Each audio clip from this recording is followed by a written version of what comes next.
Warren Buffett once said that risk comes from not knowing what you're doing. If you knew the odds of the next trade, how big would you bet? I often ask myself this question before I'm quickly reminded that this game is driven by uncertainties rather than certainty.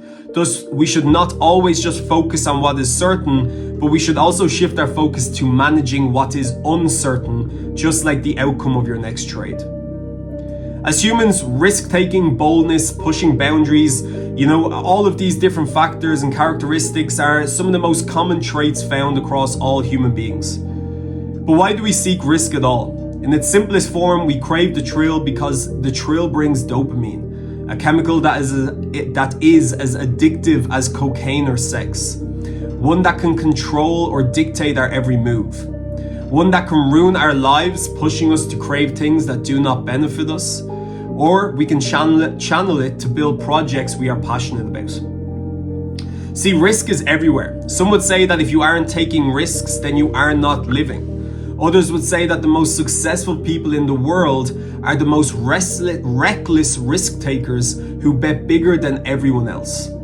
But the reality is that trading is a game where the slightest error in our behavior, change in market dynamics, combined with poor risk management, can lead to explosive losses. The reality is that strong risk management, a strong risk reward, and a consistent repeatable process that is proven to work over historical periods can make it very hard to actually lose an entire account. When people talk about risk management, they tend to use statements that generalize the entire topic.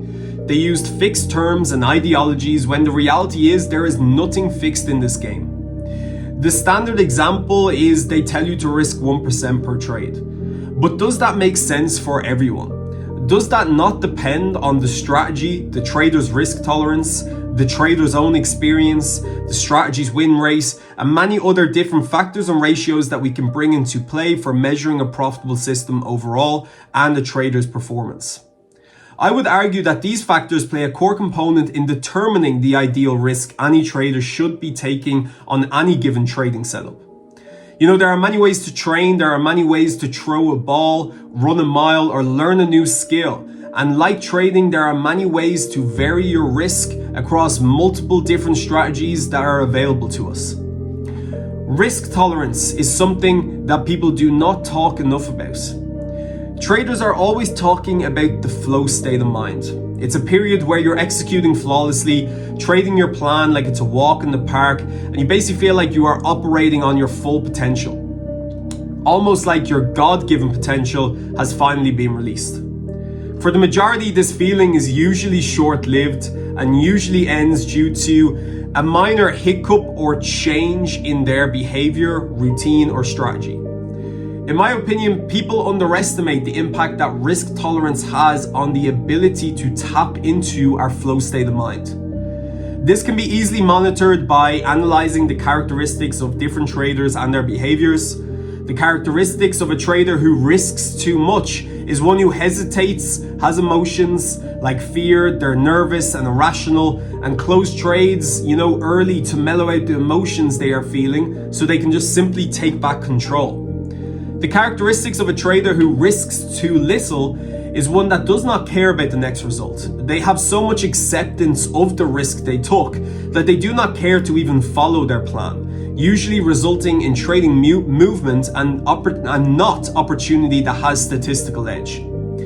The characteristics of a trader who is trading in their ideal trading or ideal risk spots will accept the risk but also respect the risk enough to follow their plan, because they still understand that if they do not follow their plan, it still has real life consequences. Their behavior allows them to execute flawlessly, review without regret, and dig themselves out of strong drawdown periods to last another quarter. For some, the risk tolerance may be a standard 1%. For others, it may be 0.25, 0.5, 2, 5, or even 10. Once again, we must reflect back on what we said, that this is always depending on the strategy, the trader's risk tolerance, their experience, and the strategy's win rate.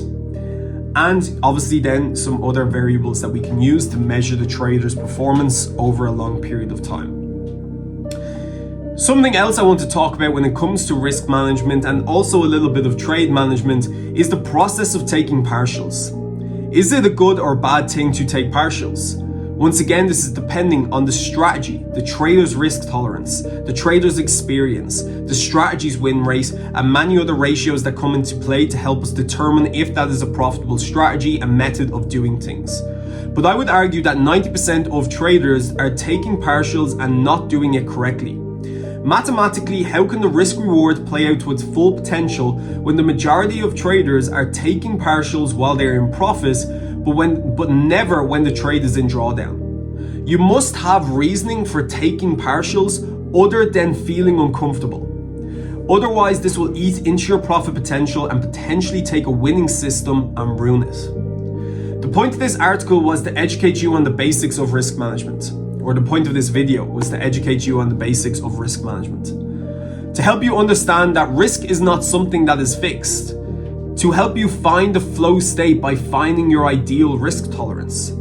To help you develop a healthy relationship with risk and understand why we do things the way we do on a day-to-day basis. Now, if you have waited until the end of this video, I want to let you know that if you are looking to scale to 6 to 7 figures in prop firm capital, you can click the link below and follow our statistically proven blueprint for helping traders scale to 6 to 7 figures in prop capital. If you have enjoyed this video, I would really appreciate if you hit the thumbs button up, hit subscribe and comment below your thoughts. I'm planning on doing a lot more talking to the camera videos like this, as I believe it provides a lot of value and a much more intimate way of connecting with all of you. So take care, please subscribe, like and comment, and we'll see you in the next